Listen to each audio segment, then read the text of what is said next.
मीरपुर नाम के शहर में तेजस अपनी पत्नी नीरू के साथ रहता था।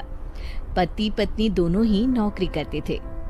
एक दिन तेजस गांव अपनी माँ के पास फोन करता है। हेलो, प्रणाम माँ। जीते रहो माँ, तुम दादी बनने वाली हो हैं? अरे वाह, ठीक है बेटा, मैं कल ही आती हूँ। जब माँ जी शहर पहुंची तो बेटे बहू ने बहुत अच्छे से स्वागत किया। लीजिए माँ जी, चाय। अरे गर्मा गर्म पकोड़े ले आओ माँ के लिए। नीरू रसोई में गई और 2 मिनट में आई। जी ये लीजिए। बहू जादू से बनाए हैं क्या? अभी तो रसोई में गई थी। यम्मी। माँ जी, शीला रसोई में पकोड़े तल रही है, मैं बस लेकर आई। हे भगवान, मेरा धर्म भ्रष्ट कर दिया तूने। अब तो गंगा जल से शुद्धिकरण करना होगा। दूसरे दिन, माँ जी मैंने नाश्ता बना दिया है, ऑफिस जा रही हूँ। पर अभी तो घर का सारा काम पड़ा है।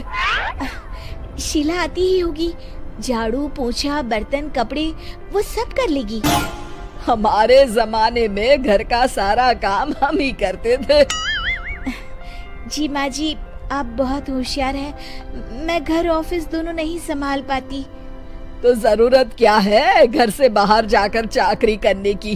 वैसे भी घर का काम खुद करने से घर में बरकत आती है, समझी? पर वर कुछ नहीं, इस महीने की पगार मिले फिर ऑफिस बंद है। हाँ।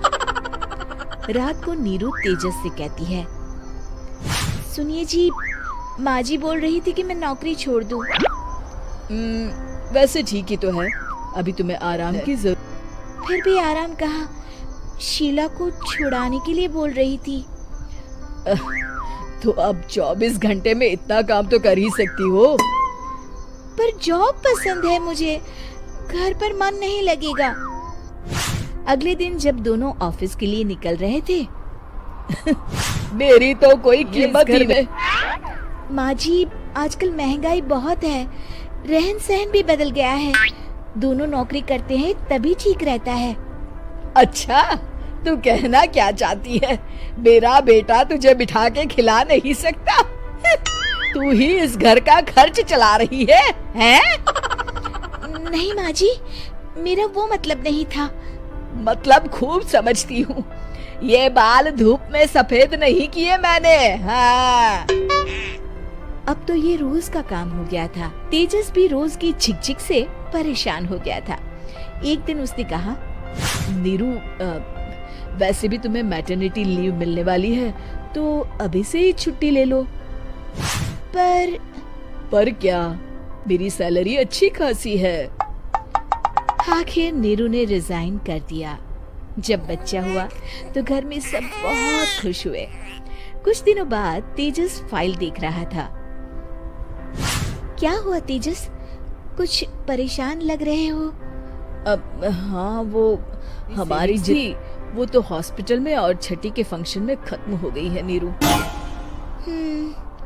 और अभी वैसे मंदी चल रही है तो मैं बोल रही थी कल मुन्ना को हेपेटाइटिस का टीका लगवाना है।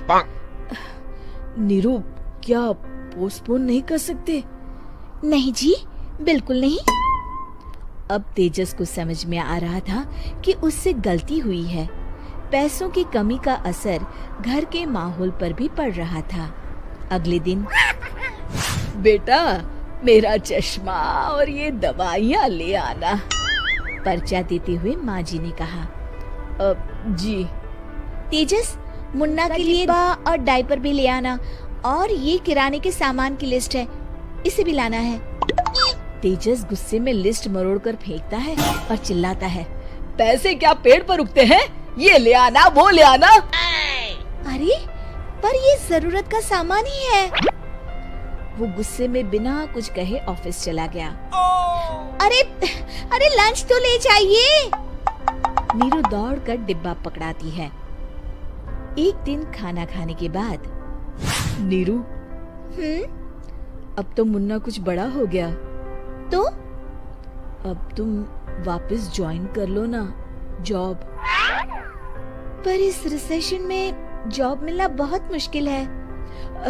ट्राई तो करो। मुन्ना माँ जी है ना, और एक फुल टाइम मेड भी लगा लेंगे। पर माँ जी उन्हें तो पसंद नहीं। तभी माँ जी वहाँ आ जाती है और प्यार से नीरू के सर पर हाथ फेरते हुए बोलती है, अब मेरी समझ में आ गया बहू, पहले के और अब के समय में अंतर है। तुम काम शुरू करो मुन्ना की मेरी। मेरी प्यारी माँ जी। ये कहकर नीरू उनके गले लग गई। शिक्षा, परिवर्तन संसार का नियम है, हमें भी समय के साथ चलना चाहिए। उम्मीद है कि आपको हमारी ये कहानी पसंद आई होगी। कृपया हमारे चैनल को सब्सक्राइब करें और सभी अपडेट्स के लिए बेल आइकन जरूर क्लिक करें। और हाँ, वीडियो लाइक और शेयर करना मत भूलिएगा। Bye bye.